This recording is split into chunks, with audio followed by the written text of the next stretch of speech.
Welcome back to the Lanterne Rouge Cycling Podcast weekly show brought to you by Join Cycling. We're here with the recap of Tour de Romandie, Eschborn-Frankfurt, a preview of La Vuelta Femenina, which kicked off today amidst fanfare and drama in Barcelona, as well as the relegation points battle update, of course. That's the most interesting storyline of the season at the moment. From transfer news, Sprinter Carousel, Groenewegen, Kooi, Welsford, Benji, they're all going amongst different teams, the big sprinters. So that's what we're going to get into, as well as what we think RedBull-BORA-hansgrohe, what's their current situation, and what transfers they should do before previewing the rest of La Vuelta Femenina. How are you, Benji? I'm doing pretty good. It's one of those weeks where it's like Romandie's on, you've got Vuelta Femenina starting, races that I'm still actively following. But there's also like this bit where I want to keep the evenings off because otherwise I'll go insane if the Giro just comes after. Because we're going to the Giro, buddy, in a couple of days. We're going to be seeing each other in real life again in Albania, of all places. And I can't wait for that. But we've got some more racing to talk about first. Because we ain't in Albania yet. And we've got some Romandie to discuss. So let's get started. First of all, we did our weekly show basically. And I think after the first prologue maybe of Tour de Romandie. But I'll recap that's shortly anyway. Samuel Watson ended up winning the first prologue very closely in front of the likes of Joao Almeida. Watson winning that prologue was actually quite fun because he was not supposed to start that. And the evening before, the day before, he got a call from Ineos and was like, get your ass to Romandie. So that's pretty cool to see a rider that is last minute called up win that race. But the rest of the race was pretty good too, I would say, even though maybe a bit predictable in certain areas. We've got Brennan winning the first versatile sprint, is what I'd categorize it, or is it just that the sprint field in Romandie just isn't a sprint field? Oh, it's a bad sprint field, but for a reason, because the stages are all really hard. So even guys like Pavel Bittner's a fit sprinter. On the easiest sprint stage, he was cooked. He was too cooked to sprint, and so it was a hard day all day, and then there was a kicker of a K at about 4 or 5% to the line, and every other sprinter just slid because they were tired. I think Watson had crashed, but Bittner just slid. Brennan was on his own, and he just surfed wheels. He took the Ineos train, then he went to the Lotto train. Oliveira, I think, went on a late flyer, and Brennan, in the end, he's dusting punchy part-time sort of sprinters like Aurelien Paris-Pantra, but it was a hard stage to get there, and the rest of the stages, which I thought might be sprints, they were actually really hard. Are we getting desensitized to young riders doing crazy things to the point that when this happened, I was like, yeah, I was kind of expecting Brennan to win the sprint. If not, I would have been surprised if he didn't win the sprint. Is that because we're so used to winning 19-year-olds in the World Tour these days, or are we underrating Brennan here? Or are we valuing him correctly to the point that we're not surprised that he can do it? I mean, if he made the finish, I thought he'd win. So, because sprinting is not like you are as fast as you are, and his positioning is what it is. Yeah. And it was the first couple of stages, so he's coming in fresh after a prologue. He should be able to do it. Now. But then we saw his limits, Benji, and this is where sometimes you do need a reality check, because then there was a 2K 6% climb on one of the stages. I might be getting the stage orders wrong, doesn't matter. Visma controlled all day, and then UAE said thank you very much, because actually Ancorn paced for Remco, then sat down, then it stopped, and then Javine took the lull and momentum to dance away, and he was never brought back, and won solo on like a sort of Roglic-y / Michael Matthews-y finish. Exactly. That was stage 3. So basically, it's weird because prologue was stage 0. Then the Matthew Brennan victory was stage 1. We haven't spoken about stage 2 yet. You mentioned stage 3. Back to stage 2.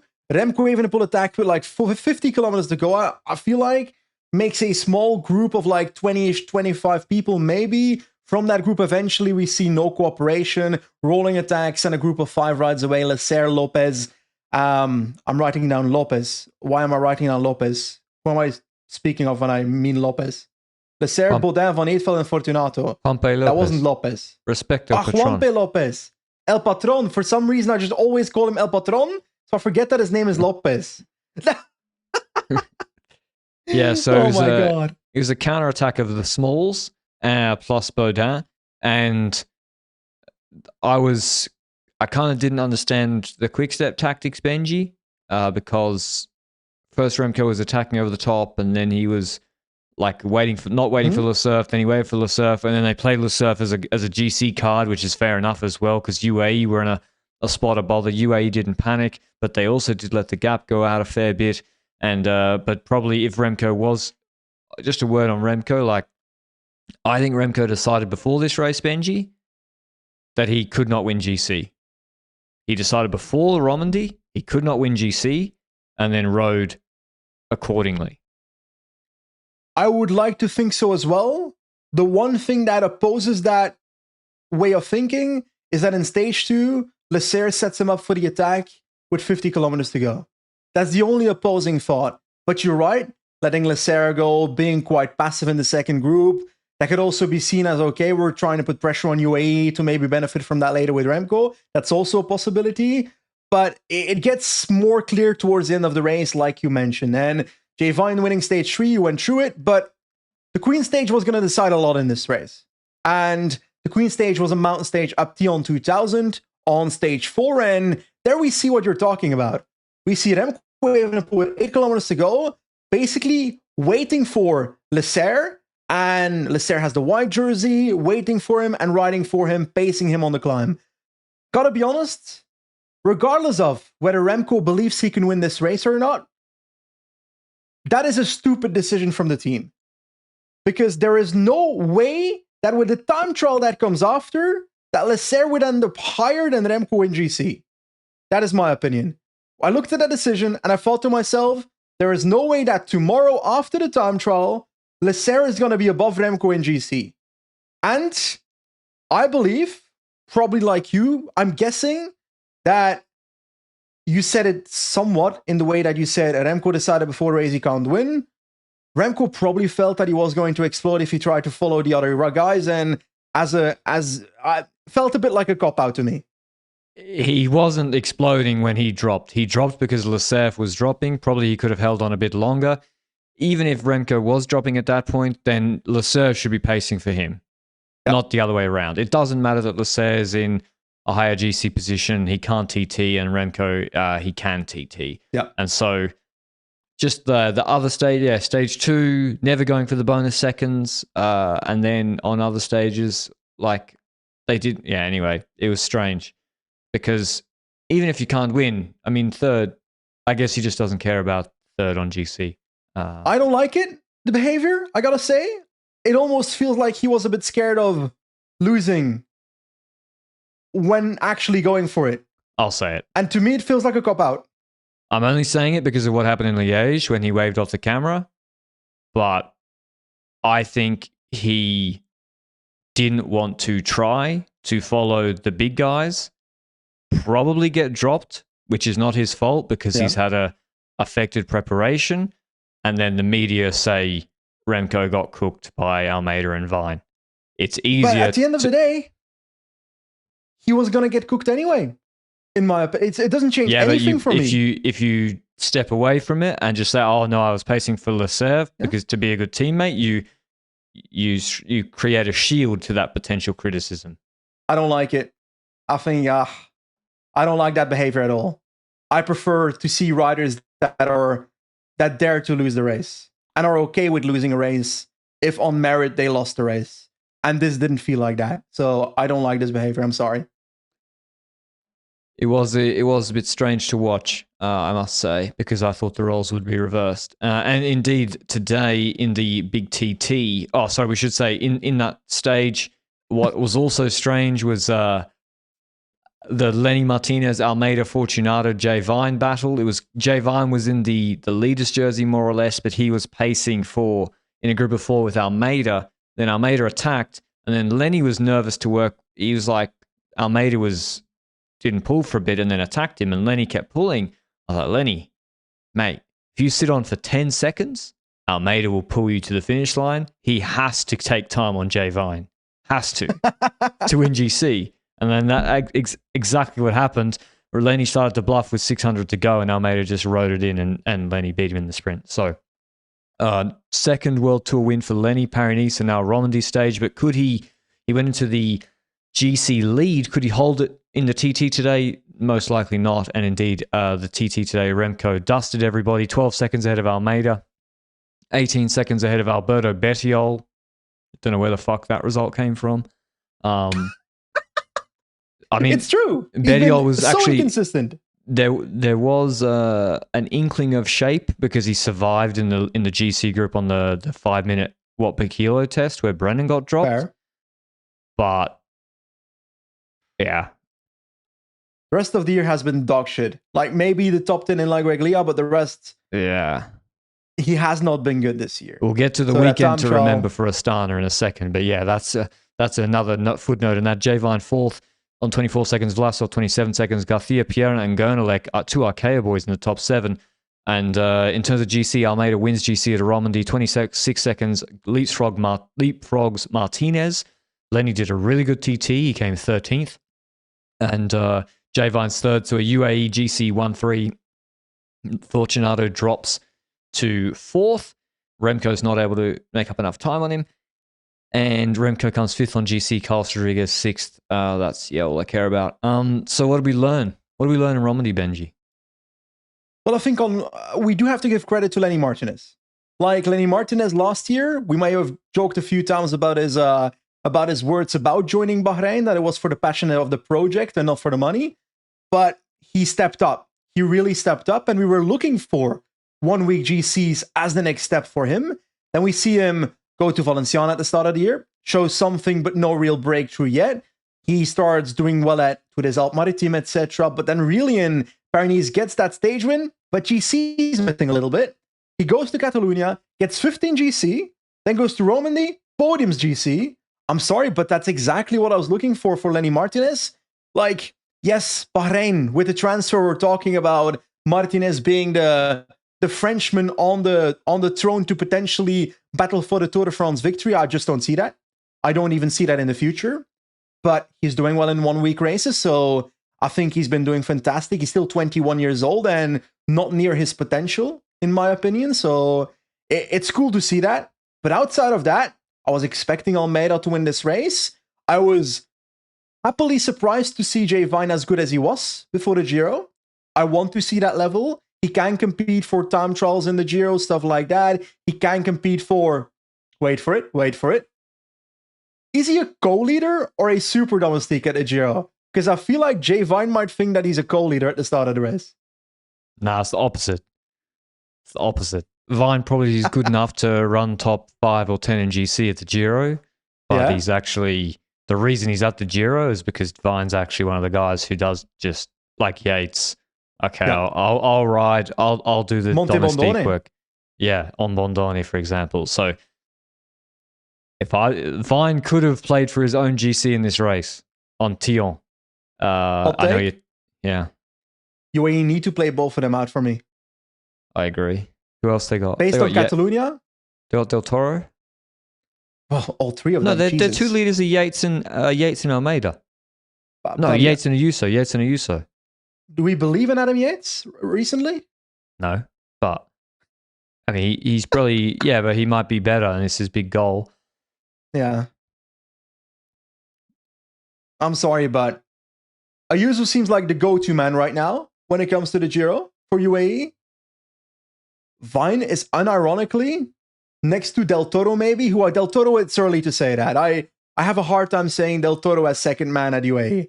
But Jay Vine right now is higher up than Adam Yates for me in the run into the Giro based on what I've seen this year. Because Adam Yates has been terrible this year. For someone he's had one good day. Yeah, and Vine danced away from everybody on that 5-minute test. He's clearly in good shape. That being said, Vine's always he's gotten a lot of criticism and stick for, he's a Swifter, he can't read, he didn't grow up with pro cycling. He reads a race situation better than 99% of these guys who've come up through the juniors. He, first of all, because he's like, and this is to your point about GC, Benji, he will deliberately lose time so he can go in a breakaway. The amount of riders in this Tour de Romandie who came in with Brennan on the first sprint stage, who had no GC aspirations, and they're all on 16 seconds for the breakaway day the next day. Yeah. What are you doing? Like, Camner figured this out very easily. If you want to go on a breakaway, it's much easier to be on 10 minutes on GC. And yeah, Vine, like, okay, the crashes have really, they've taken him out a lot during his career, especially UAE, but he reads the race pretty well. Like, look at Copy, 2 wins. Okay, it's weak competition, but he wins twice. Yeah, I find your other argument better than the Copy argument. I refuse to accept the Coppi Bartali argument. No, but he didn't try for GC. But I must say, is the question I was going to ask was, is that a lack of planning for some riders, or is that an overestimation of themselves for GC opportunities? It's because riders don't like to finish further down than they have to. They literally just want to finish with the best group they can finish in on any stage. That being said, Matthijs Rondel from Tudor has had a good week. Good result. 21 years old, another Frenchie. He's had a top 10 at Romandie now, top 5 at Giro d'Abruzzo, has been relatively okay at the start of the year at Tour of Oman. He's a curious rider because, like, you haven't really heard much of Matthijs Rondel in the past. You know, I've seen him a few times at Tudor in the last couple of years, and I swear, didn't he like do Avenir or Giro Next Gen? And they gave him a long contract. Yeah, 4th last year at Giro d'Italia Next Gen, and a contract until 2027. I'm extremely curious how this guy is going to grow in the next couple of years. Like, it's not like a super talent, but he's climbing top 10 at Tour de Romandie right now. And that's around the Javier Romos and Junior Lecers of the world. So I think that's a great performance and needed to be highlighted. But how do you feel about Almeida? Could Almeida podium the Tour de France? Yeah, sure. I think so too. Depends whether he has to. If Pogacar's doing it on easy mode and he doesn't need to go over his own limit, pacing one day or getting dropped. I mean, there's also a lot of steady uphill finishes where he's good and he's always going to finish. Unlike, say, a Puy-Marie stage where there's a steep climb far from the finish. So, yeah, sure, he can podium. Anything else to discuss here? Like Jorgen Nordhagen getting 13th? Gotta say, I like seeing that, but it's also the result I'm hoping to start seeing Nordhagen every now and then. Like, he's still 20, so I shouldn't be expecting top 5s, top 10s at Tour de Romandie yet. But Nordhagen is one of the young riders that have been shouted about for the last year and a half, 2 years. So it's then nice to see a lesser shouted guy like Rondel performing a slight bit better in this race. And we'll see what that does for Nordhagen in the next couple of races. But I reckon that's a wrap-up of Romandie, right? Are we talking Eschborn-Frankfurt next? Eschborn-Frankfurt, a very important race for the points hunting teams like UnoX, Cofidis, Jayco. They send good riders to this race because it's a World Tour level race. It's an optional race though. You don't have to do this race. And indeed, some World Tour teams opted out. And yeah, it's a hard race and then a flat last 30K. So if you've got a strong team and a versatile sprinter, you can make it hard on the hills. And that's what Jayco Alula did very, very successfully. They dropped Philipsen. They dropped everyone except about 30 riders. And then they even controlled attacks in the finish from EF with Paulus or Schachmann on Quickstep. Then it was going to be a sprint because Cofidis had 4 riders in the group. Astana had Velasco, who was just 4th in Liège, and they're all going for UCI points. Same with Jayco and UnoX. Jayco going for the win, and Matthews indeed did win. UnoX gave a lead out, made a little mistake at the end, and Matthews got the jump and won in convincing fashion ahead of Court, then Baronetcha. Paulus 4th, Vandal 5th. Strange rider, Vandal. Yes. To sort of pick. I think he's like a very specific parkour type of guy. Like, he's not a climber, he's not a puncher, he survives a reasonably hard but not too hard day, and then he can sprint decently well in a group at the end. It's him. Philipsen 6th. That's Albert, not Jasper. And then, yeah, Cofidis, I think, would have hoped for more points-wise. And that was Frankfurt, Benji. Exactly. Good to see Michael Matthews take the victory. Is that his first win of the season? Yeah.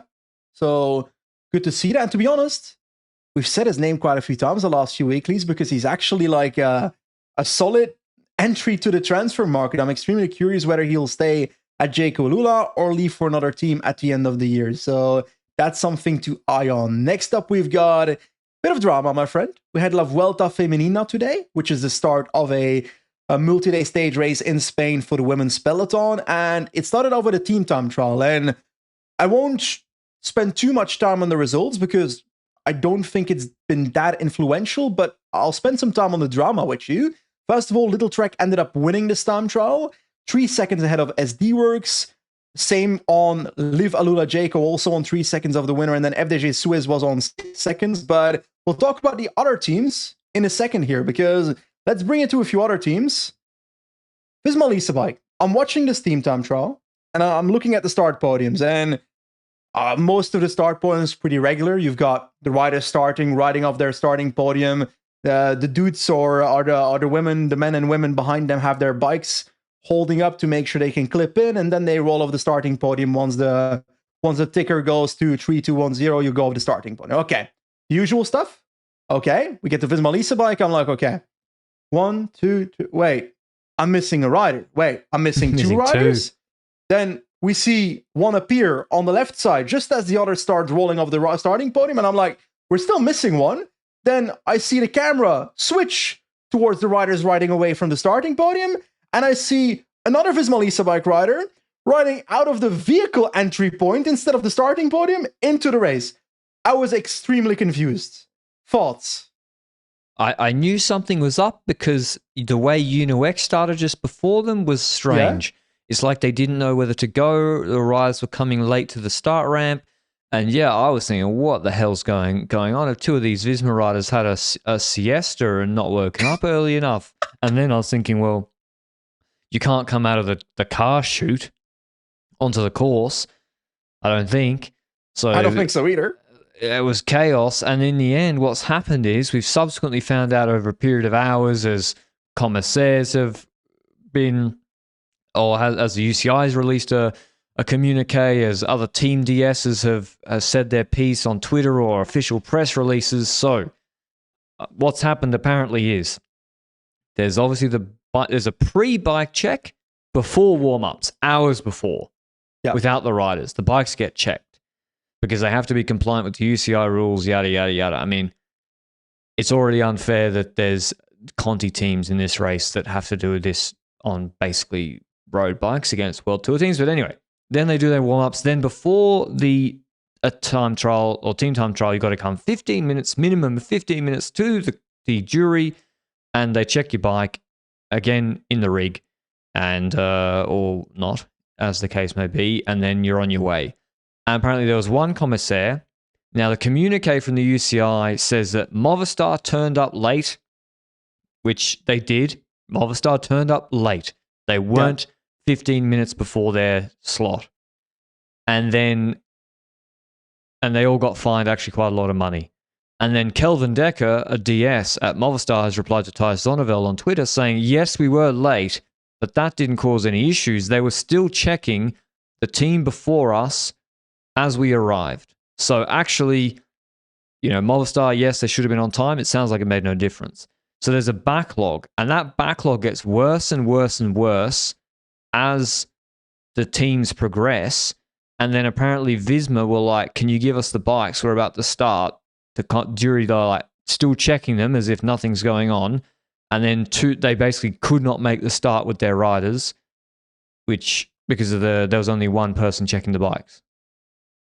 Can we just say this is a women's Grand Tour? Like, this is not some local kermesse around Gracia Orlova or something. Like, we're not talking about that. We're talking about an actual World Tour race of a high level where, to me, it sounds a lot like the UCI commissaire was so slow at checking the bikes, so inefficient at checking the bikes. Maybe they were alone, like you said. I think PCS also said there was only one commissaire present there to do the bike checking. And that process, that bike checking process by the UCI, is what caused the delay, fucked over Visma Lease Bike and UNOX, apparently, based on what you're saying as well. And then fined Movistar for arriving late. Fair, they arrived late. But that's not the reason for the delay, based on what Kelvin Decker says. So, sounds to me a lot like they were like, let's try and look for a for a sheep to blame this on. And we're like, we're going to blame it on Movistar. Not on the fact that we as the UCI failed to make this an efficient process today, and in doing so ruined the race for multiple teams. And in the end, actually, Visma stuffed themselves by starting because you're responsible for your start time. That's what you're always taught. And so in hindsight, if they just were like, we're not rolling off until all of us are here, we're not at fault. I mean, it's very risky. In hindsight, if they did that, maybe they're not stuffed, but it's very risky to do that because what if they're just like, well, you started late? Because, to be clear, you're saying they're responsible for their start time. Let's say I need to start my time trial at 6 p.m.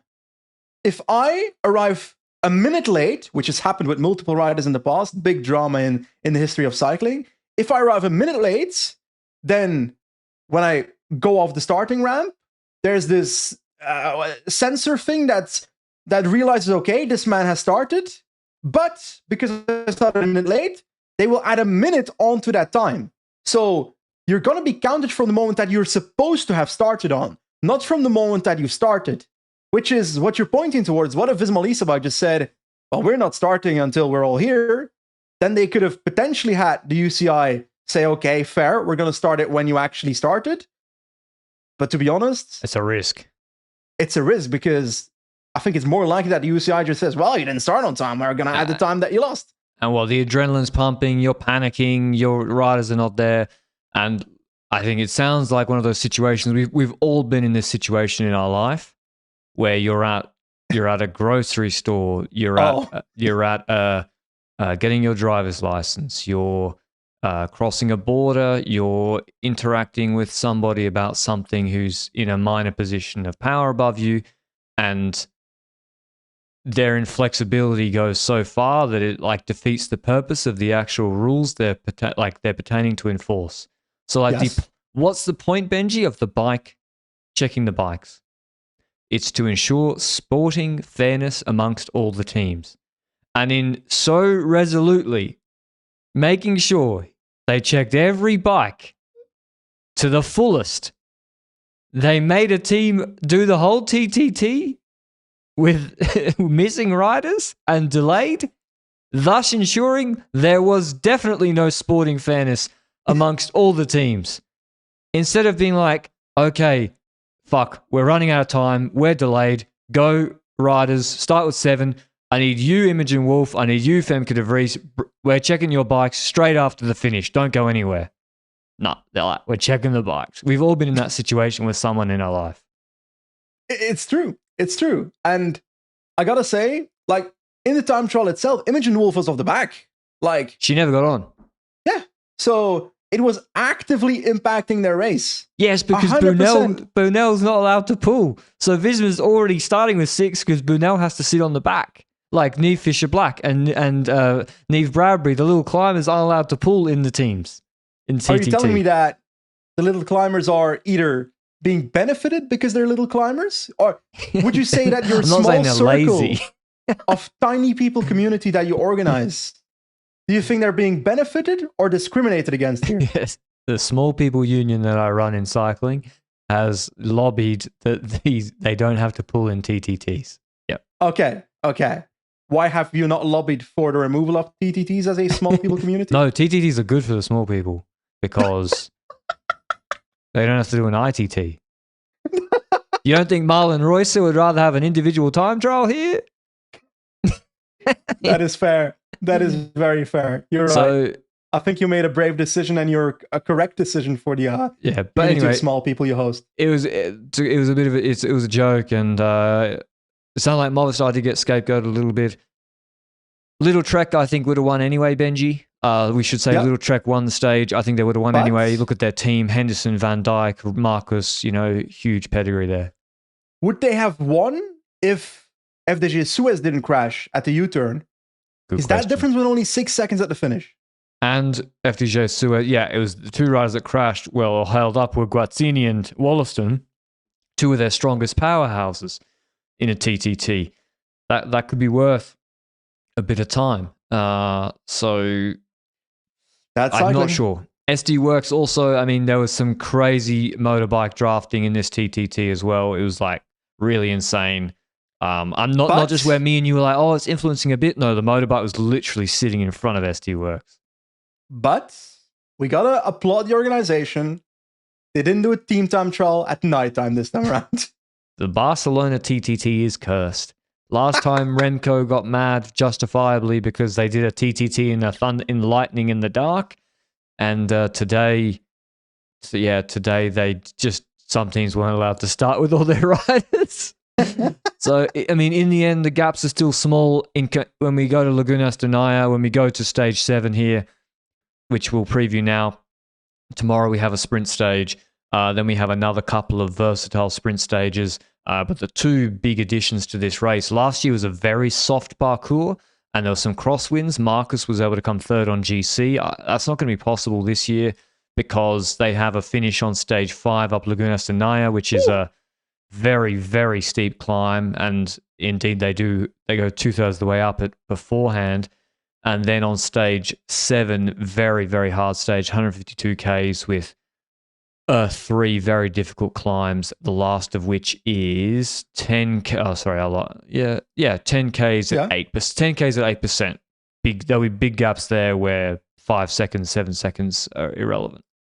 Where do I know that climb from? The Alto de Cotobea Vuelta, apparently. I was thinking maybe Vuelta Asturias, but it's a stage that Mikel Nieve won in the Vuelta 2010. Okay, that is not why I remember that, because that was not in my brain at this point in life. I can tell you that. But you're right. This is going to be a very mountain-heavy parcours. I'm liking it. But on the other hand, is it me, or do I feel like the rider that has not won that many races this year is about to dominate everything here? Demi Vollering. About to say, Guy Riolini.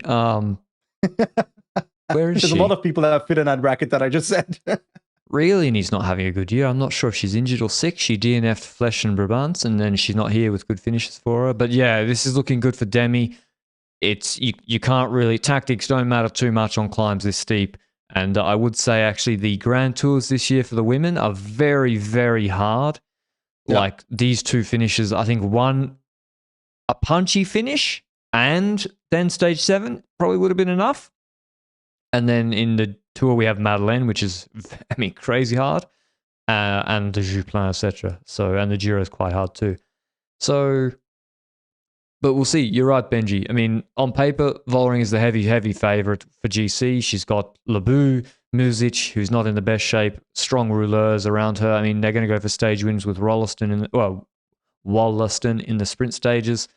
Kasia Niewiadoma says she's here for Neve Bradbury to help her. So that's I was a little bit surprising, but that's something to do with their existing shape. And then we have, of course, Anna van der Breggen. So what I'm hoping for is that van der Breggen runs Vollering close. That's the battle we all hope for. We hope for it, but I don't see it based on the last couple of weeks, because van der Breggen was sick during Flèche Wallonne, got back at LBL, was actually pretty solid there. So she had a level there, but I just expect Vollering to be inherently better these days at the mountains that are on the menu here. Like in the hilly parcours and such, maybe something there is possible. But I'm looking forward to like the sprinty stages, like even stage 2, for example, basically a sprint. I'm curious to see how that goes. Like, because like there's still quite a few sprinters on the start line. We're not talking about Lorena Wiebes being present, and I don't think Charlotte Kool's present in this race either. So it's more the Marianne Vosses of the world that are here. So that should be pretty fun regardless. Paternoster. It's classic sprinters. Paternoster, Gillespie. Kat Ferguson had a mechanical today. She could win tomorrow. It's a bit uphill. Who else? Royakkers for the climbing. I do see that. Not for the sprint. Royakkers second in the Tour de France third in the Tour de France last year in GC. So I think Dygert should be a fun race. Yeah, Dygert, Norsgaard, they can get involved in the versatile sprint stages. I think it'll be a good race. I think Royce looks good to me. Royce looks good, but the finishes are not good for her. So she has to do something. I can't wait to see that. Anyway, So, Vuelta Femenina, looking forward to the rest of the race, but we got to talk about some smaller races. And I did it a bit differently in the notes this week, because in the last couple of weeks, the way we prepare the podcast, basically we make some notes of like, oh, this race, all those races happened. Today I basically made a category called Astana scored nearly 1,000 points in a week. Discuss. That's basically what happened, especially today. Like, just today, they've had 1-2s in multiple races. Max Kanter and Kees Bol getting a 1-2 in the Feminin Ardennes Classic. That's ridiculous. How many points is that? 225-30? I think I knew in Ardennes when I saw they were going to cook. They brought such a good team. They brought, even with Henok doing well, they still got way over 200 points. So, Astana, okay, some of the performances, a little bit surprising. Yes. I must say, has to be said. Other performances actually make a lot of sense and is to do with scheduling, programming, and signings. So, Is it surprising that at the Feminin Ardennes Classic, which the start list was not so good, and it's a moderate uphill sprint after not very hard semi-classic, that Astana with the biggest lead out ever with Gleb and the boys leading out Bol and Kanter, is it surprising they can run a good result? No, it's not surprising. Is it surprising that Wout Poels can beat Frank van den Broek on a 9% climb in Turkey? No, it's not surprising. So, they're just scheduling a bit better. You have to have the money to go to all these races, but at the moment, they're flying. Sure. We can talk about this for a second, though, because I actually think it's an interesting topic to dive into. We've got that race, for example, Feminin Ardennes, Kanter and Bol getting 1-2 in that race. That's a fluke, in my opinion. That's not something that happens every single one of these 1.1 races. Even with this start list, that won't happen every time. Most of the times, these guys will not be doing a 1-2. Maybe one of them podiums, maybe the other podiums. Today, both of them finishing in the top 2. That's a bit of a fluke, but nothing extreme. That's part of positioning. That's part of the lead out. That all plays a role in this. I have no issue with that result in terms of, let's be honest, on social media, there's been suspicion about Astana in that sense because they've been winning so severely this year. They're third on the UCI World Tour ranking if I look at just this year so far. And in a sport with this history, it's logical that some people are suspicious. And then it's on us to try and figure out, okay, what aspects have changed when it comes to Astana over the last year to make such a performance boost since last year possible. Because last year they were pretty fucking crap. So it's really towards the change of this year. Is it their transfers? Is it the amount of money that came in that bettered their performance stuff accordingly? Their equipment that got better because they had a new bike. There was some drama about it. Oh, it's a bike from some Chinese brand, whatever. But at the end of the day, the initial reviews about it were pretty positive. We had Alex Dowsett joining the performance stuff, if I recall correctly. We saw that result in, remember the colored socks in the team time trial? Oh, yeah. It's small detail, but it matters, you know? Yeah, so you can't hide from the fact that Christian Scaroni is now attacking Ayuso when everyone else has dropped on a 9% climb in Laguelia. Yes. And Fortunato's climbing with Vine and Almeida and attacking UAE and Ardèche on the 20-minute climb. That's not just scheduling. That's not just some new socks. He's performing better. Now, that could be the fact that they got their shit together and they got new performance staff in, which they did. They hired a bunch of people. They're going on altitude camps. They got better equipment. They're like, we need to professionalize fast or we're going to be booted out of World Tour. That could be the explanation. And then with Max Kanter, it's actually logical. When you look at his schedule last year, way too many stage races. And if you say, is a guy who can come 11th in Depana and, second in Deutschland sprints to Mads Pedersen, can he win the Feminin Ardennes Classic? I would say, yeah, he can with a good lead out. And he's actually now doing Almeria. Look at his schedule now. he's done one 5-day stage race in Oman when there were no one-day races on, and then otherwise he's done 15 one-day races that all suit him. That's why he has more points. So the points is scheduling for the most part. Do you think the team would have the same suspicion if they weren't called Astana with the history of the team in the past? Yeah. I think so too, because we had the same with Decathlon last year, right? Yeah. Well, no, Decathlon didn't have 28-year-olds that start. You know what I mean, right? There was that question mark that was being discussed online, which is fair. Sport of cycling, it's a topic that we shouldn't shy about, but we also shouldn't like over focus on it either. It's like a nice balance. Yeah, I mean, the reason Astana are doing so well points wise is because they hired a new analyst whose literal job was to do their scheduling for the riders, and they focused very specifically on targeting the points. And of course, the riders are performing better, but Wout Poels did not do altitude Tour of the Alps, altitude Giro. He's doing Tour of Turkey instead, and then the Giro. Maybe he did altitude before Turkey. I don't know, but I forgot my point. I think the point you're trying to make is that in terms of Wout Poels, it's not surprising that he wins the Tour of Turkey. No, Harold Martin Lopez, based on what I've seen this year, it's not surprising. No, the performances that are the ones where people are probably questioning about is all these riders that are 27, 28 are suddenly a lot better than last year, which is a fair thing to note. That could have its valid reasons though. And it's hard to judge them from the outside whether that's a valid reason or not. Because Scaroni's been really good this year. He's been crashed a few times afterwards. And that's kind of the story from that point onwards. My question is really, can they keep it up, or do they even need to keep it up? Because right now, I think they're 100 points behind Picnic Postenel, right? It's done. They're like 200 points behind Picnic, and Astana. You can't just add a new race next week. They've probably still got their program for the next 2 months is completely designed for point scoring and hoarding. So yeah, Astana will stay up most likely unless they have big problems with injuries.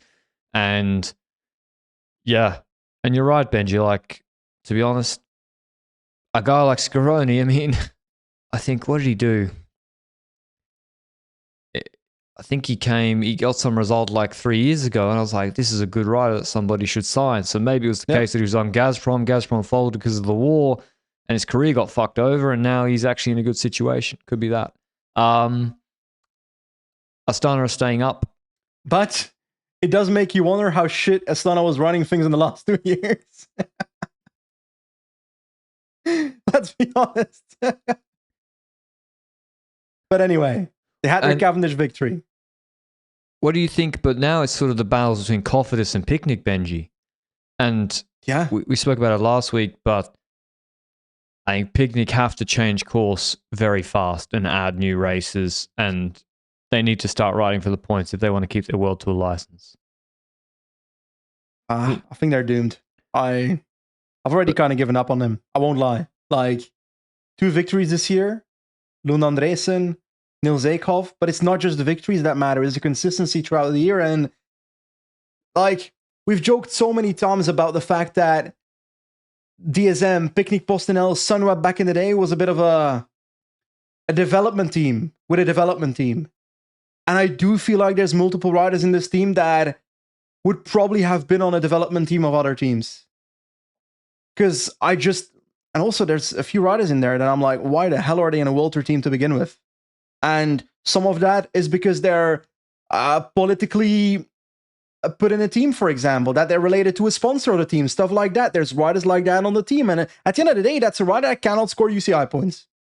And that matters. But then the second factor is the scheduling has not been good. And to me, it's hard to in May say, okay, we need to add races, we need to change our calendar and so forth, because all these riders are set in the schedule right now that was planned, okay, you need to go to that race, you need to prep for that race, that the changes that you're going to apply in early May are only going to be effective in 2 months, I reckon. Even more than that. It's too late. Yeah, you're either on the Giro or Tour de France trajectory. You can start to add races, I guess, in August, and then all these one-day races you can begin to farm. Because, yeah, I look at Oscar Onley. If you're good enough to come 12th in Liège, then if you get sent to Trevale Vaticine and Veneto and all these races with good preparation, he can score a lot in hilly one-day races. So they do have good riders, Picnic, but you're right, Benji. Well, I mean, compare the schedule of Pavel Bittner with Max Kanter. There's the difference. Max Kanter is not better than Pavel Bittner as a classic sprinter. Correct. He's not. But he has 350 UCI points more than him because of scheduling. And pick another rider. I mean, Degenkolb's out with a fractured wrist from Flanders, but before that, before San Remo, he did opening weekend. He did no minor classics. He didn't do Semaine. Instead of doing Paris-Nice, John Degenkolb should have done a whole host of minor classics. So they need to change that fast. And Barguil. And Barguil, doing 2 Honda Pro races in France, and then a full World Tour schedule. It's not because he was good 5 to 10 years ago that he shouldn't be sent to French Honda 1 races to score UCI points now. You know how hard those... So he's come 9th in Drôme. That race is so hard. That had like a Liège level start list. He's good enough to come 9th. Yeah, exactly. If he was doing Mickey Mouse one-day races here and there, he could score a lot more points. In Frankfurt, he was 10th. So... Would you have rather seen only a Tour of Turkey than a Tour de Romandie? No, because... Looking at that course, you probably could have said that only worst case comes like 8th or 7th. The start list in Romandie wasn't very good. So he could still pick up 125, 150 with 7th, worst case, and you're maybe hoping for 5th with 200 plus points. So in that case, with some stage results, he could go for it. I mean, yeah, would you expect Fortunato or Juanpe Lopez to have beaten only in Romandie? No. No. So he just wasn't good. But yeah, I think the problems will lie elsewhere with on the minor classics calendar. And anything else from Tour of Turkey, Benji? Anyone pique your eye? Thibaut Rosso got his first win. We said that, I think. I'm happy for that. Yeah, I'm happy for that. We mentioned that last week, but the most important thing is like Gianni won a sprint, buddy. Oh, he did indeed. The last time a past their best sprinter won the stage at the Tour of Turkey, we were hashtagging CAF to the Tour. Viviani to the Tour de France. Milan Menton will be happy to be his lead out. That's a joke. Milan Menton was complaining because he had to lead out Viviani like 10 times to come 50th in like the last 10 races. The Malocelli also won for Astana, he won 10 races last year, the 31-year-old sprinter. They picked him up. Christoph wasn't able to win. He's stuck on win 97. He was hoping to add another 98. But that was Turkey. It was a very weak start list for a dot pro race, and still had some quite good racing, I think. News, Benji. Transfer news. Apparently Dylan Groeneweggen's leaving Jayco. There's no rumor of where he's leaving to. It was phrased in the Dutch media, I think Wielerflits. I read it, Benji, as, if my Dutch is correct, Groeneweggen's leaving Jayco, not Jayco is refusing to extend Groeneweggen. Yes. Is that correct? That's how I read it as well. But can we just talk about the process of rumors for a second? Because no, we make them. We make the rumors. No, Benji on a serious note. Too? Where am I going? I don't know. Who you got beat? EF. No, I'm sorry. That's not happening. I need to... No. I need a I'm pure not having sprinter. that. I need more structure. Too little structure. Okay. On a serious note, Groeneweggen leaving Jayco. The process of rumors I want to discuss is, how does rumor get distributed to a media like Wielerflits? That comes from either agents, that comes from either the team, and whoever leaks it is trying to benefit in some shape or form. That's what you need to realize as well when you're reading Wielerflits reporting about a transfer of a rider. That's to say, okay, it could be that an agent went to Wielerflits or was speaking to Wielerflits and was saying, "Oh, my rider has like interest from two teams right here. They're fighting each other over Dylan Groenewegen here," which that agent might be bringing that out for the desire for that bidding fight to increase, stuff like that, or to put pressure on Jayco to maybe start negotiating, which they have been ignorant about or something. I'm just hypothetically thinking about the scenario. So, what is the reasoning for this rumor to come out right now? Probably someone at Jayco's been asked, and maybe by Wielerflits, and they're like, "Nah, he's gone. Like we can't negotiate with him any further because he's already got offers elsewhere and he's deciding to leave." Or it's one of Groenewegen's Dutch colleagues, who also one of his lead-out men, Elmar Reinders. I'm not saying it's him, or it's Groenewegen's Mao. Maybe. Or do we ever mention Groenewegen's Instagram? Yes, you did. We did? The fake followers or likes? Yeah, it's like he has like 90% of his followers are like bots. What's up with that? The title of this podcast is Dylan Groenewegen buys his followers. It's very strange. It's true. I've seen the data. It's very odd. It's very, very strange. But yes, who wants Dylan Groenewegen, Benji? And I think he must be a very, very frustrating rider to work with if you're his lead out, because he loses the lead out a lot. He has he doesn't win a lot, but very big caveat. He won a Tour de France stage last year. And a Tour de France stage, last time I checked, is pretty important. And a lot of teams don't win them. And if you don't have Tadej Pogačar or a climber or a Josh Tarling Pippo Ganna for a TT, the only way you're winning it is a sprint. And he won one of them last year. So that's valuable to teams, even though he actually then on the minor calendar does not win enough for a rider of that level. That being said, 1,500 UCI points last year is nothing to sneeze at. He's been a top 50 rider PCS ranking-wise the last 3 years, even though he's not winning as much as he did in, say, a 2018-19 region. So, yeah, even though he's 31. What? Dylan Groenewegen heading to Astana. What do you think? I see it. To be honest, I see it. They've got the program for him with all these races. He's better than Max Cantor. They got the lead out. He needs a traditional lead out. And then they got the Tour de France slot. It does make a lot of sense. And they got Kees Bol there, who's Dutch. They extend Kees Bol, Dutch Fuens. So Turnison there. That's a good shout. Who else? That's a good call. Because for me, Groenewegen is kind of in the Jacobsen camp. I think it's kind of over. That's the trick, Benji. You think he's over because you see him beaten by Matteo Moschetti 5 times in .1 sprints, but then you look at his UCI points at the end of the year, you look at his top 5s at the end of the year, and then he has a Tour de France stage, and you're like, that's better than a lot of other sprinters. But they send him to the Tour of Hellas, and he couldn't win a stage. I know, that's what I mean. You see him get beaten by Moschetti, who's his nemesis in Hellas. You're like, well, why would you pay so much money for this sprinter? And maybe that's a broader conversation, Benji. Are sprinters overrated? Is sprinting a system position in teams, and you should not overpay for sprinters, pure sprinters like Groenewegen as a general principle? That's the thing. It's about the money. Sprinters are not overrated. Sprinters that are very expensive relative to what they can deliver, that is expensive.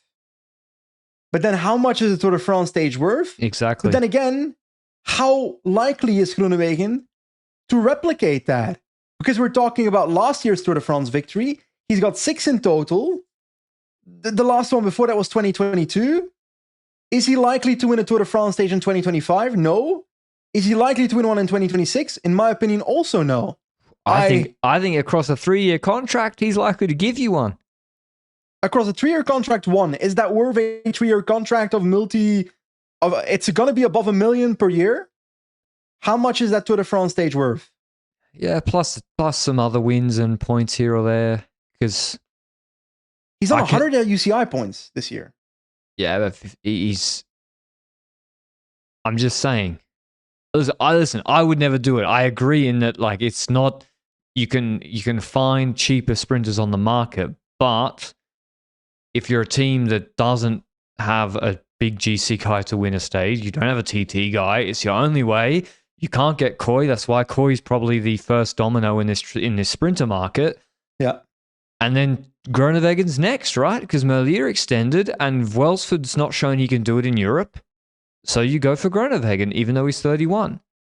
So I think if Cav was different, but Cav was different because he introduced like a whole of organization change at Astana where he's like, this is a lead out. Yeah. This is where 5 riders line up. And Vinokurov was like, this is unbelievable. I'm hearing this for the first time. And then they've actually got like a good lead out now with Gleb and Levkonov and co. But so you think Astana? I think RedBull-BORA-hansgrohe. Oh, really? Yeah, because Groeneweggen perfectly fits the guy who's in his last window of his post peak. Yeah. And they'll tell him in November he's doing the Tour de France. And then in June, he'll be perfect. He'll like get dropped on a really hard Dauphiné attritional sprint stage. And then they'll be like, you're not in shape for the Tour. And he'll be like, are you serious? And they're like, yeah, you're not going. They did it to Bennett. They did it to Ackerman. It's very accurate. And he's like, bro, I got dropped on the Tour Dauphiné mountain stage. Why am I even here? Sorry, you're not good enough for the Tour. We're taking fucking Anton Poulter. We're taking Jonas Koch. Yeah. Anyway, Groeneweggen you mentioned. Sure, leaving the team, whatever. Welsford is then rumored to join Jayco, which actually, if you think about it, it does make sense. TDU Welsford, Australian crit champ, but that's not the most important part. Winning multiple stages of the Southern. It matters, having that ability to do so. But then the question is, do we still see it for Welsford to find his way to breakthrough in Europe? Or, to be honest, I think it's also a scheduling issue. Sending this man to the UAE Tour, you directly have to fight against the best sprinters in the world. You never get that in-between step. Is the in-between step not Tour de Pologne and such races? Well, yeah, the Cobble Classics, I think, are too... I think I don't know what happened to Shoulder Press, to be honest, but like E3, Frankfurt, Dwars-Dur, he's not going to do anything. Impossible. Yep. It's unrealistic to expect him to do so. That being said, Benji, last year he did Turkey, he did Hungary, he did win the first stage, did Slovenia, did Renewy, and Crow Race. That is good scheduling. They're stage races with very easy sprints against weak competition, and he mostly didn't get the results he should have. So Crow Race, for example, it's not a good sprint field. So I can see Bora wanting more. They want more throughout the season, I think. Even though at the end of the day, you look at Welsford, how many riders have 6 World Tour wins across the last 2 years? It's a very short list. It is a very short list, but do we equalize all World Tour wins? No. Sanderson, amazing race. I need to say that now, because if I ever go back, people will kill me if I don't say that. But at the end of the day, it's no Tour de France stage. And I feel like RedBull-BORA-hansgrohe also needs to think with their money and think about how much is a Tour Down Under stage that people can't watch in Europe because it's at night worth towards sponsors in Europe? Or is Red Bull so global that they also care about the nightly viewership in Australia? Well, I think, the reality is for Jayco, that's why the rumor makes a lot of sense. Those wins do matter a lot. A Renewy Tour win is worth a lot less than a TDU stage win for Jayco Alula, which is an Australian team. But you're right, Benji. If you're not Australian, the rider, and if you're not an Australian team, it isn't worth as much. Maybe that being said, TDU, first World Tour race of the year, big commercial market, Australia for bike brands, relatively speaking. it is worth more than some world tour races that have more prestige commercially, depending on the team. But yeah, I think that would make a lot of sense. Welsford to Jayco. Then there's the two news bit of news this week. Team transfers. We're going to do RedBull-BORA-hansgrohe now, given that we're on Welsford. So their expiring contracts, of course, is Welsford. They also have Gianni Moscon, apparently on a 1 year, although Bora sometimes a little bit opaque with their contracts. So I understand that Roglic has extended. I mean, I think that's literally been communicated. But Lipovic, I think, has been extended already. That would be my assumption. Otherwise, there would be transfer rumors about Lipovic. Yes, because he's on Koi level of desirability, and there's nothing. There's not a whisper. So I would assume he's extended. And then I'm assuming the other guys are not. So we've got Moscon, Adria, Sobrero, Koch, Mullen, Vandal, Masiuk, and Paltzer Benji. Gotta say, Moscon so far this year. Also, it's weird to me because Moscon I saw as the man to sign to make sure Roglic doesn't crash in the last 20 kilometers of sprint stages. He's not necessarily been in that schedule this year, but he is supposed to go towards the Giro d'Italia. So that's the first opportunity we'll see for him to be able to do that in the first place, no? That role? Or did they sign him for a different role for the Classics, which he has ridden, which doesn't make sense in the first place for me? Because he was never going to perform at the Classics in my head. He was the position guy for Roglic to make sure he doesn't crash out of the Grand Tour. So I don't really see it for Moscon based on what I've seen this year, but I also think that's because of how they applied him so far this year. Adria has been a very strong rider in races, and I do still see a possibility where Adria can step up for next year, but I also see quite a bit of interest from certain teams in Adria, or don't you believe that? No, I believe that. He's a good rider. In the second half of Adria's season, from week 2 of the Vuelta onwards, he was one of the best riders in the world. Like, he was so good in the second, once the temperature went below 40 degrees in that Vuelta last year, he was good. Then he won Wallonie straight afterwards. He was nearly top 10 in world championships, 11th in Lombardia. Very, very good. But not a regular winner, of course, despite that victory. And not always consistent. So this part of the year, for example, like Frankfurt, it's one race, of course, but Frankfurt, that race should suit him down to the ground. Yep. Attritional, but not that hard 5 to 10 minute climbs without like Poggy launching on them before a sort of grippy sprint finish. He should be, I think he came 5th last year even. Still same story. Baski was no good. Tirreno, he was good. Strada 10th. So he's on and off. I think they should keep him.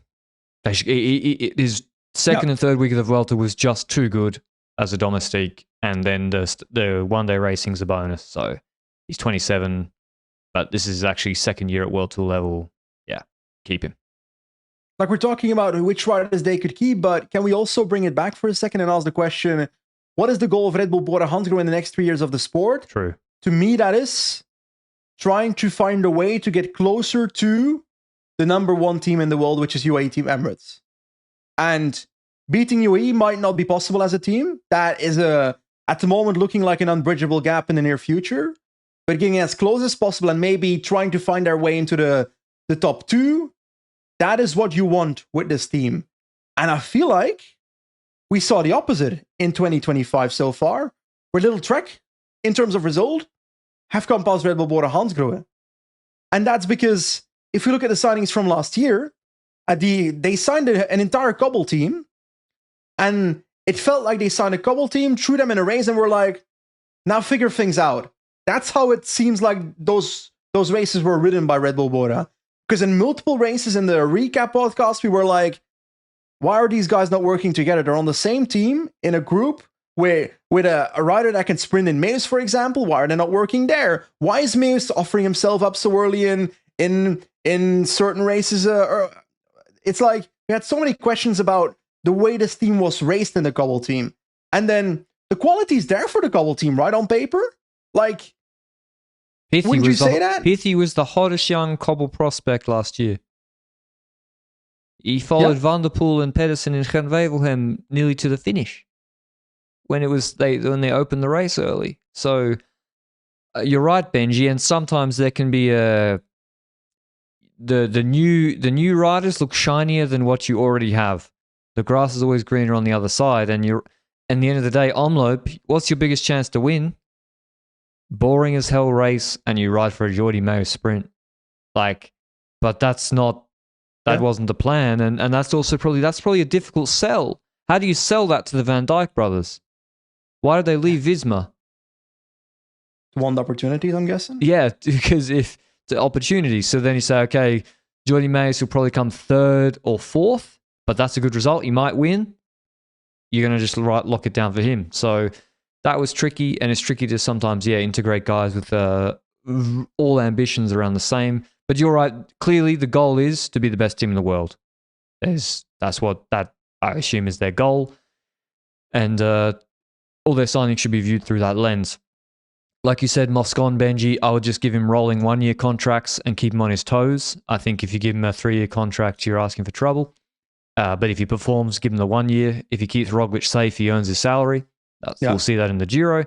Welsford, I actually think Welsford is a good fit in theory because he doesn't maybe want to do the Tour and they don't want him to do the Tour, but maybe they want a Tour de France sprinter if Roglic is not going to be the Tour de France guy. So I can see why they might go for a different one. It's not just that.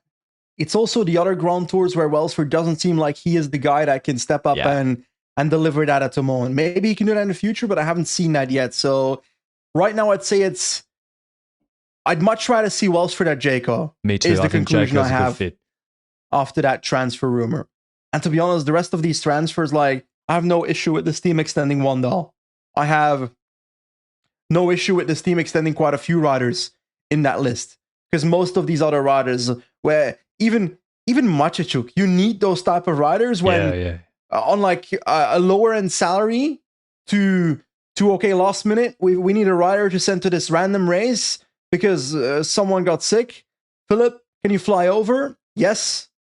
They know their role at the start of the year. They do so, and they perform their efforts at the start of that race. They won't be there in the final of the race, but you can count on them to do some pacing behind the breakaway, etc. So I have no issue with that. I also don't mind re-signing Ryan Mullen because he's been a prominent figure for the last couple of years in terms of sprint trains and so forth. But then, like Matthew Benji, he's done 36 race days across 3 continents already.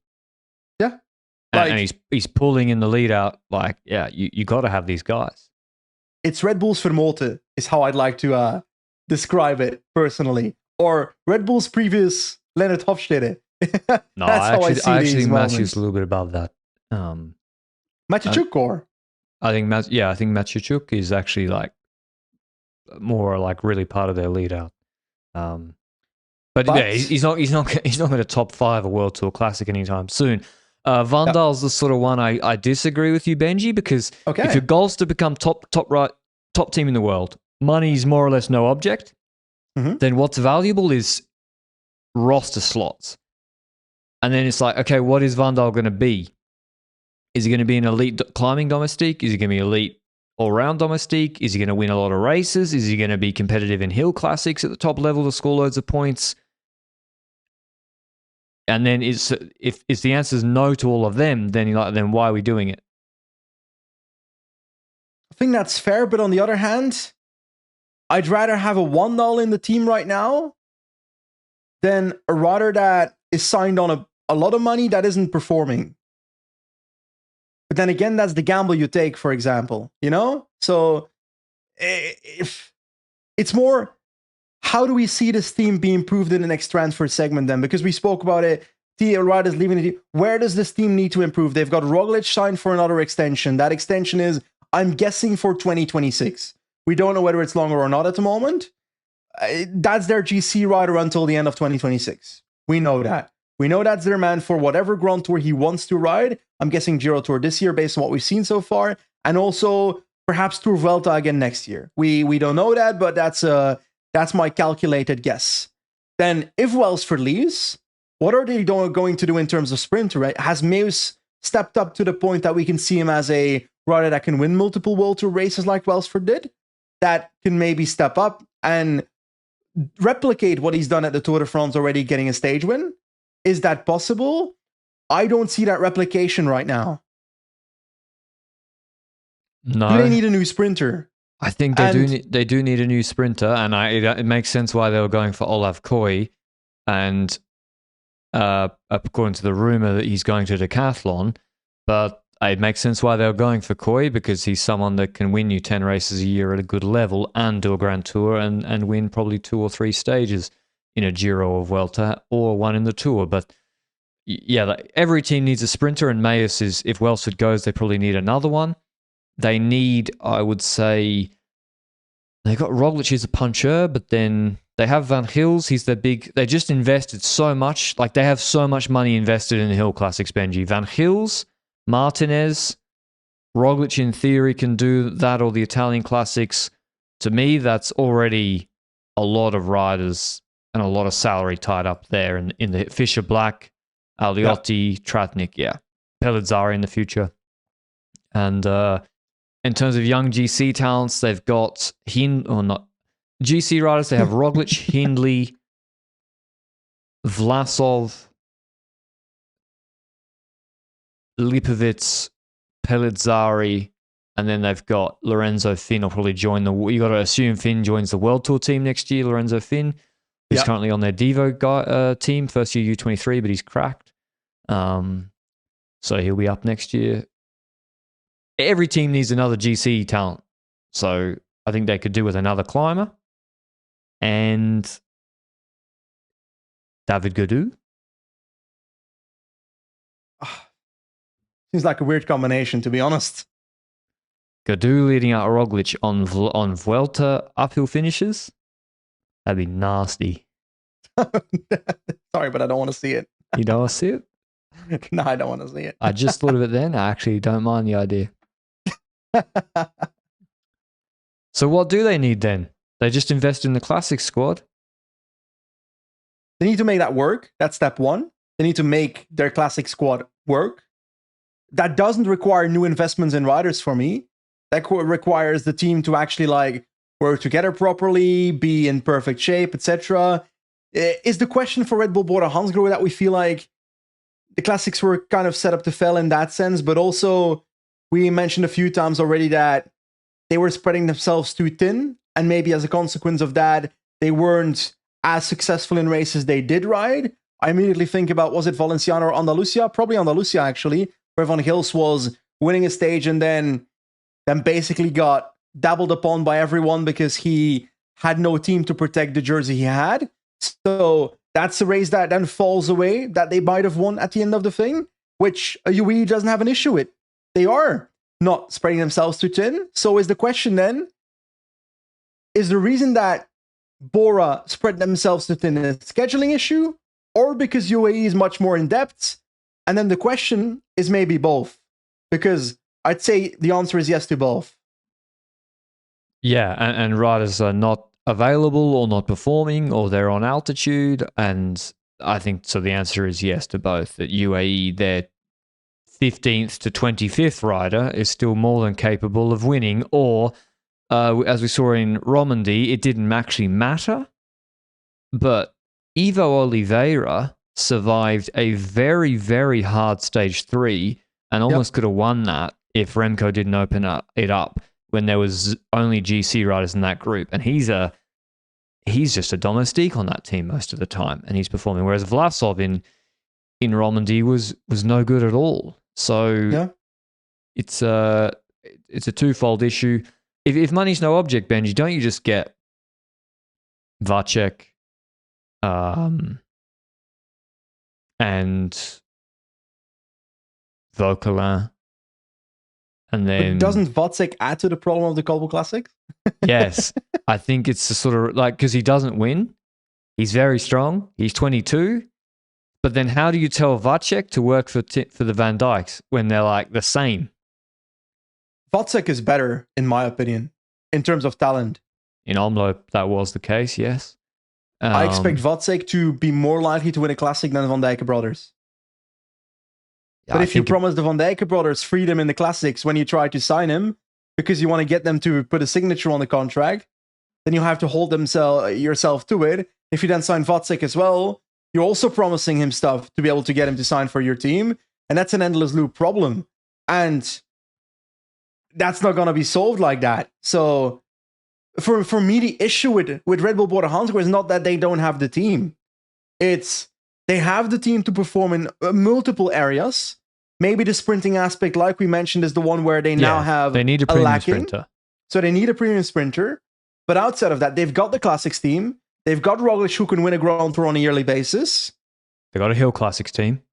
They need to figure out who they're going to sign when Roglic is gone. That is a big question. And they need to keep investing in their young development pipeline, because that's where someone might come through that might become the new GC leader in 5 to 10 years for the team.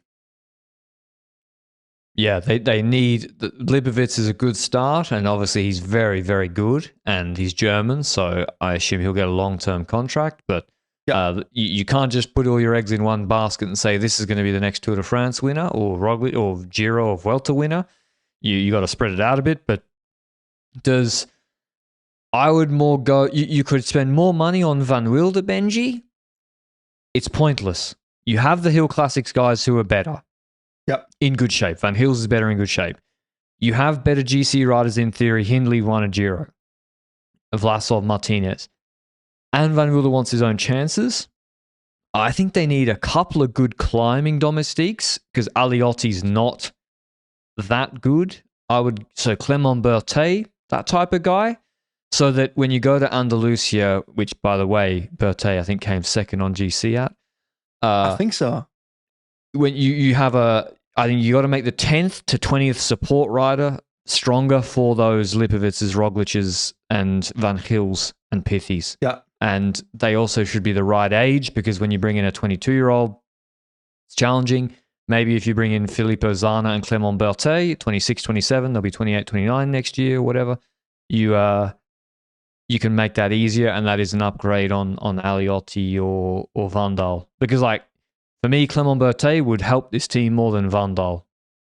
Maybe I'm underrating Vandal now, but he also costs a shitload more. Clement Berthet is also underrated in my opinion, across the board. He's a very good rider. But then I'm also wondering who is available that fits that role next to Clement Berthet on the market. And ironically, Zana. I think Sobrero is one of those riders as well. Sobrero is fucking good, man. He can make it over with the best 10 on the Poggio. So they need to extend them. But he also doesn't do that for 90% of the year. So that's the problem. He made it to the base of Col d'Ez in that Paris stage that went all out this year. And then we might not see him for another 6 months. Hear me out. Hypothetically, we've made jokes about these types of riders a few times. What are our opinions on the Felix Engelhardt and Anders Voldagers of the world, who are top 10ing Andalusia stages? It's Vandal's cousin, mate. Engelhardt, no, Voldager got twice in the top 10 in a group with Van Gils in Andalusia. He would have been helpful to pace for Van Gils in those races. Engelhardt top 30s every race he rides. Yeah. I think they're more consistent. Those guys are more consistent. I'm being tongue-in-cheek. They are more consistent, and they're young. They're the right age. They're not going to have big salary demands, and they're not going to be like, I want to go to Liège-Bastogne-Liège and have co-leadership with Danny Martinez. I don't think. I would hope not. So you're right, I'm Benji. not saying they're the solution, but that's like the minimum level of riders you want to at least get, you know? Yes. Yeah. And the difficulty is that, and Visma's showing it as well, trying to compete with the depth of UAE is almost an impossible task. Yeah. It's UAE go to any race on the calendar and they put a team of 7 absolutely good riders. And that's really difficult for any other team to do pretty much. But that's not the task here for Red Bull yet. For me, the task is they need to make sure they're second first.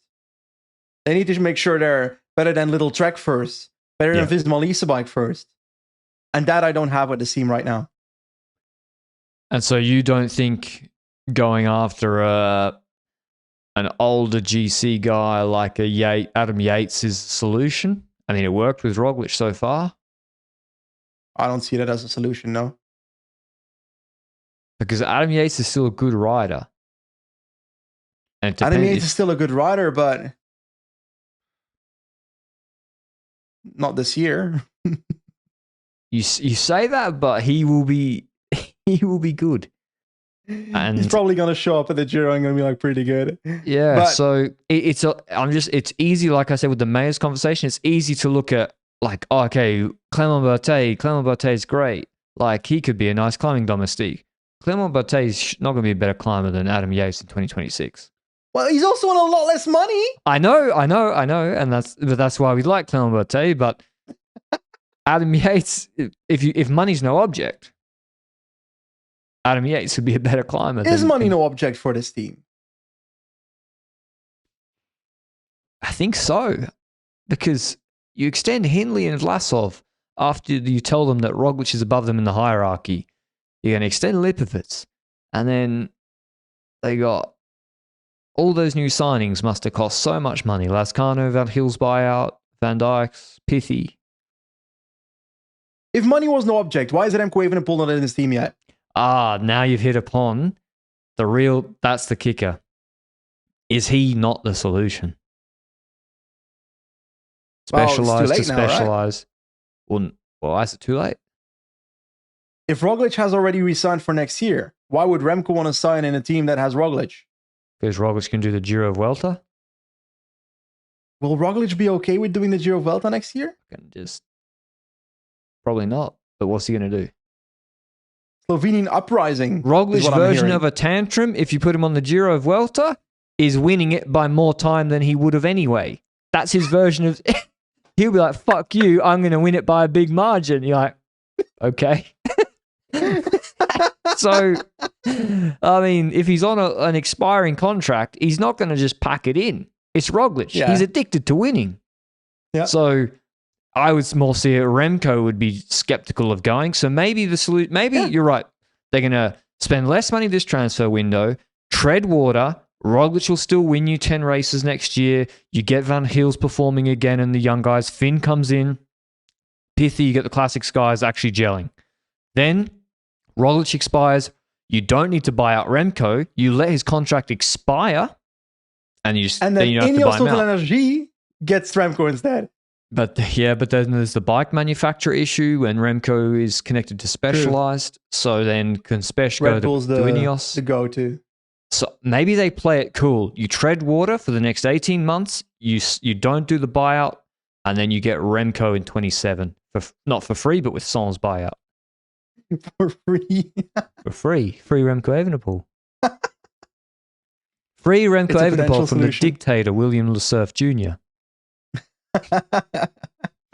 That's right. That's a fact I'm hearing. All right. I think that's what that's what they'll probably do. Okay. Also, Benji, because I think this transfer market, like, if Almeida was on the transfer market, I think Red Bull should go for him. But he's not. Isn't is Joao Almeida a kind of rider that I see riding for Little Trek in the future? Nah, too young.